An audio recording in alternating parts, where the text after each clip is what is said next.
नमस्कार, मैं हूं आपके साथ मयंक। आज 25 तारीख है, जंग का 26वां दिन और अब डोनाल्ड ट्रंप को ईरान की सेना ने दिया है करारा जवाब। आपने देखा होगा पिछले 24 घंटे में जो दावे हुए डोनाल्ड ट्रंप की तरफ से कि हम ईरान से बातें कर रहे हैं और समझौते की तरफ आगे बढ़ रहे हैं, ईरान बातचीत करना चाहता है। इन तमाम बातों को, इन तमाम दावों को जो डोनाल्ड ट्रंप कर रहे थे, उसकी ईरान की सेना ने धज्जियां उड़ा दी हैं। ईरान की सेना का बयान आया है, किसी तरह की कोई बातचीत नहीं हो रही है अमेरिका से, किसी तरह से कोई समझौते का बिल्कुल कोई कोशिश नहीं हो रही है और ये जितनी बातें हो रही हैं ये संभवतः अमेरिका ही अपने बीच में कर रहा है। ईरान की सेना का कहना है कि हो सकता है अमेरिका के अधिकारी आपस में ही एक दूसरे से बात कर रहे हो। जेडी वेंस जो है वो कुशनर से बात कर रहे हो और विटकॉफ जो है वो मार्को रूबियो से बात कर रहे हैं और आपस में ही ये तय कर ले रहे हो कि ईरान से बातचीत हो रही है। ईरान की सेना ने, एक बार फिर मैं रिपीट करूंगा, तमाम जो कयास लगाए जा रहे थे कि पाकिस्तान में बात हो रही है और इसमें ये नेता शामिल है, वो नेता शामिल है, सब बातों को सिरे से खारिज कर दिया है। ईरान की सेना ने दूसरे शब्दों में कह दिया है कि अब ये करबला की जंग है। मैंने ये आज टाइटल करबला का क्यों जिक्र किया, मैं उसका आखिरी में उसका भी जिक्र करूंगा।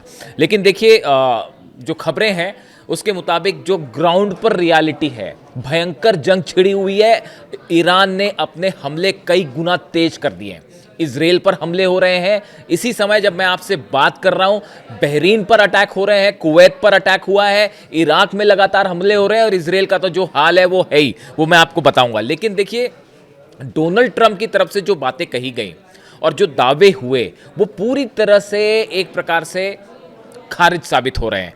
और हकीकत यह है कि डोनाल्ड ट्रंप के पास ईरान को लेकर जितने भी प्लान थे वो सबके सब फेल हो गए। आप देखिए, ईरान को हराने का प्लान था वो फेल हो चुका है, हॉर्मूज पर कब्जे का प्लान था वो फेल हो चुका है और ये कहा जा रहा है कि जो है बातचीत के लिए ईरान तैयार है। अब ये कहा, एक्सपर्ट्स ये बता रहे हैं कि ऐसे बयान दे के कोशिश ये हुई कि दुनिया भर के शेयर मार्केट ऊपर आ जाएं और जो तेल के दाम आसमान छू रहे थे वो कुछ कम हो जाए, और ऐसा हुआ भी। डोनाल्ड ट्रंप के जो बयान आए उसके बाद आप देखिए दुनिया भर के शेयर मार्केट ऊपर होने शुरू हो गए और जो है वो समझौते की बातचीत, जब डोनाल्ड ट्रंप की तरफ से बयान आए तो कच्चे तेल के दाम भी जो आसमान छूने की तरफ बढ़ रहे थे तेजी से, वो कुछ कम हुए हैं। तो क्या सिर्फ इस वजह से डोनाल्ड ट्रंप के ये बयान सामने आए? देखिए, कहा तो ये भी गया कि अब जेडी वेंस और मार्को रूबियो बात कर रहे हैं, यानी कि विटकॉफ और कुशनर जो है इनसे ईरान बात नहीं करना चाहता। यहां तक बातें आ गई, जो ईरान कह रहा है कि इस तरह की तो बात ही शुरू नहीं हुई, तो किससे बात हुई, वो तो बड़े दूर की बात है। तो यहां खबरें इस तरह की आ गई कि अब तो है जेडी वेंस ने और मार्को रूबियो ने जो है वो मोर्चा संभाल लिया और वो बात कर रहे हैं। इसके अलावा आप देखिए, गलीबाफ जो है संसद के अध्यक्ष हैं, उनका भी बार बार नाम सामने आ रहा है। उन्होंने सिरे से खारिज कर दी इस बात की कि भाई मैं कोई बात नहीं कर रहा हूं और मेरे से किसी की कोई बात नहीं हो रही। यानी आप देखिए, जो दावे हो रहे हैं उसमें और सच्चाई में जमीन आसमान का अंतर है। और सुन लीजिए, ये तो एक बहुत ही अजीबोगरीब बात जो डोनाल्ड ट्रंप की तरफ से कही गई कि ईरान की तरफ से हमें एक बहुत बड़ा गिफ्ट मिला है। ये बात डोनाल्ड ट्रंप कह रहे हैं। वो बचपन में आपने पढ़ा था मुसद्दी लाल के हसीन सपने या शेख चिल्ली की कहानियाँ, क्या कहा जाए। अब ये हालात ये हैं कि पूरे मिडिल ईस्ट का जो समीकरण था वो पूरी तरह से बदल चुका है। अब ये वॉर न सिर्फ मिसाइलों की वॉर तो है, साथ ही एक मेंटल वॉर भी चल रहा है, दिमागी लड़ाई लड़ी जा रही है। आप देखिए, शेयर बाजार तेजी से लुढ़क रहे हैं, तेल के दाम गिर रहे हैं, ट्रंप पर लगातार दबाव बना हुआ है कि भाई किसी तरह से आप जंग को रोकिए। दुनिया भर के जितने बिजनेसमैन हैं वो दबाव बना रहे हैं कि जो है बड़ा नुकसान हो रहा है, किसी तरह से इस जंग को रुकवाइए वरना बहुत मुश्किल खड़ी हो जाएगी और जैसे कोरोना काल में जो सिचुएशन थी वैसी फिर से हो जाएगी और लॉकडाउन लगाने वाली हालात पैदा हो जाएंगे। इसके अलावा कुछ और बड़ी खबरें हैं जो ये जिस तरह के जो दावे हो रहे हैं, कुछ तरह के दावे, हालांकि इसमें मुझे नहीं लगता किसी तरह की सच्चाई है, लेकिन पर्दे के पीछे बातचीत वाली जो बातें चल रही हैं उसमें कुछ लोग ये भी कहते हैं कि ईरान की तरफ से कुछ शर्तें रखी गई हैं। वो शर्तें आप जानते होगे, नहीं जानते हो तो मैं बताता हूँ आपको। अमेरिका जितने हैं वो मिडिल ईस्ट से अड्डे हटा दे। दूसरा, कभी हमला नहीं होगा ईरान पे, इसकी गारंटी दे। हिजबुल्लाह पर हमले रोक दो। ईरान पर जितने इकोनॉमिक सैंक्शंस है वो हटा दो। जितना नुकसान हुआ उसकी भरपाई करो। मिसाइल पर कोई रोक नहीं होगी। अब देखिए, ये हॉर्मूज पर जो है वो अब फीस लेगा वहां से जहाज गुजरने की ईरान। ये सब शर्तें ईरान की तरफ से रखी जा सकती हैं। अगर क्या ये संभव होगा?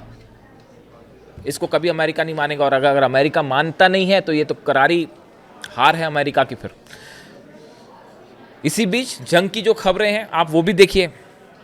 हिजबुल्लाह की तरफ से 30 रॉकेट फायर किए गए हैं इसराइल के ऊपर, जो अलग अलग जगहों पर गिर भी रहे हैं, कुछ को रोका गया, कुछ गिरे भी हैं। किरियत शुमोना में भयंकर हमले हुए हैं। तेल अवीव की तो वो तस्वीरें अब सामने आने लगी हैं, आपको सड़कों पर कारें तबाह मिलेंगी, उल्टी पलटी कारें, जली हुई कारें मिल जाएंगी, सैकड़ों बिल्डिंग्स गिरी हुई हैं। लोग देख के ये कह रहे हैं कि अरे इससे तो गाज़ा बनना शुरू हो गया तेल अवीव।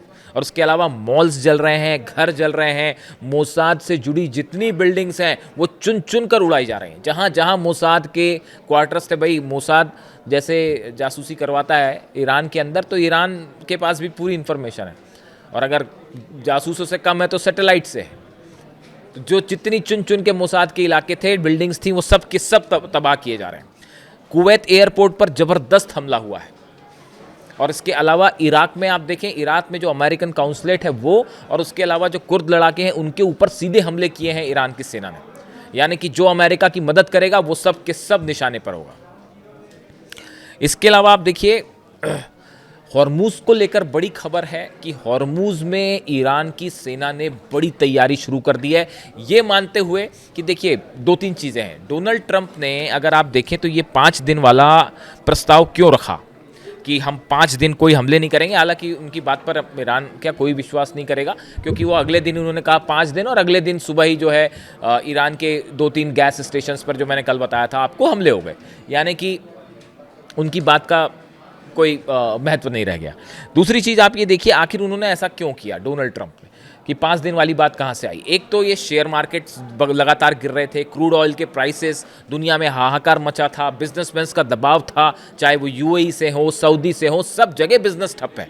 मानो ऐसा लगता है ईरान ने पूरी दुनिया की इकोनॉमी को रोक दिया है एक देश ने। इस हालात में इस दबाव को कम करने के लिए शायद ये बयान दिया गया कि 5 दिन तक। लेकिन अब सवाल ये है कि आगे क्या डोनाल्ड ट्रंप अपनी सेना भेजेंगे? ईरान की सेना ने इसका भी जवाब दिया है। ईरान की सेना ने जवाब दिया है, हम इंतज़ार कर रहे हैं, आपका कदम रखिए यहाँ, हॉर्मूज में थोड़ा करीब तो आए। एग्जैक्ट जो सेंटेंस है ईरान की सेना का, कि थोड़ा और करीब आए अमेरिका की सेना, फिर हम आपको जवाब देंगे। यानी हॉर्मूज को लेकर एक बड़ी तैयारी कर चुका है ईरान, और बताया ये भी जा रहा है कि 2000 कमांडो भेजे हैं अमेरिका ने, तो ईरान की सेना कह रही आइए, करीब आइए, फिर हम बताते हैं आपको। यानी हॉर्मूज को लेकर डेडलॉक बिल्कुल वैसा का वैसा ही है, ऊपर भी नहीं नीचे भी नहीं, पूरे हॉर्मूज पर ईरान ने अपना कंट्रोल कर रखा है। अब ऐसे हालात में सवाल ये है कि आगे अमेरिका क्या करेगा? बम्बार्डमेंट करते रहे, हवाई हमले करते रहे, उससे क्या फ़र्क पड़ेगा?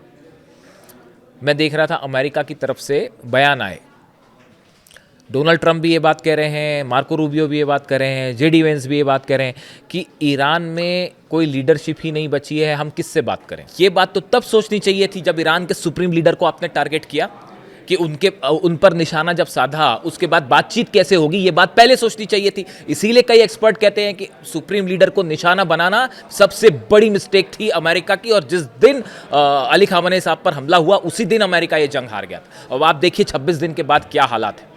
पूरा मिलिट्री प्लान अमेरिका का फेल हो चुका है, 16-17 फाइटर जेट्स गिर चुके हैं, और इसराइल के जो फाइटर जेट्स तबाह हुए हैं एयरपोर्ट पे खड़े, उसके नंबर सामने आएंगे। पूरे अरब देशों की इकॉनमी रुक चुकी है, तेल जो है वो रुक चुका है। अब आप देखिए इसके कितने बड़े, क्या ये कैलकुलेशन था? कोई कैलकुलेशन नहीं था। बिना किसी प्लान के ये जंग में आपने एंटर किया, और अब बाहर निकलने का रास्ता नहीं दिखाई दे रहा है ट्रंप को कि हम कैसे बाहर जाएं। और ये हार ऑलरेडी हो चुकी है अमेरिका की, ये हार ऑलरेडी हो चुकी है इसराइल की, और 26 दिन जंग खींचने का मतलब ही ये था कि ईरान ये जंग ऑलरेडी जीत चुका है, और अब तो चीज़ें ऑर्गेनाइज भी हो गई हैं, वहाँ पे पहले के मुकाबले बेहतर हो गई हैं, उन्होंने अपने आप को रीग्रुप कर लिया है। और बातचीत करनी है तो ईरान की सेना से बात करिए। मैंने आपको पहले ही कहा, जब तक अब्बास अराक्ची साहब की तरफ से कोई बयान नहीं आएगा, किसी की बात पर कोई यकीन नहीं किया जा सकता कि बातचीत हो रही है, नहीं हो रही है, किससे हो रही है, ये शर्तें हैं, वो शर्तें हैं। मैंने अपने पिछले वीडियो में ही आपको कहा था, और देखिए वही हकीकत सामने आ गई, ईरान की सेना ने जवाब दे दिया। देखिए मैंने अपने थंब में ये क्यों कहा कि अब ये करबला की जंग है। देखिए करबला का इतिहास आप सब कुछ जानते हैं, जिस तरह से यजीद की सेना के खिलाफ इमाम हुसैन ने जो है जंग लड़ी थी।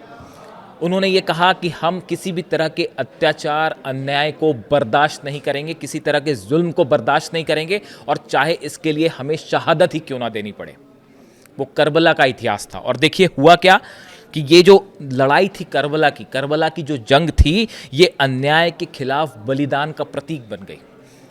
और आज इतने सालों बाद आप अगर ध्यान से देखें, समझें, तो बिल्कुल वही इतिहास दोहराया जा रहा है ईरान में।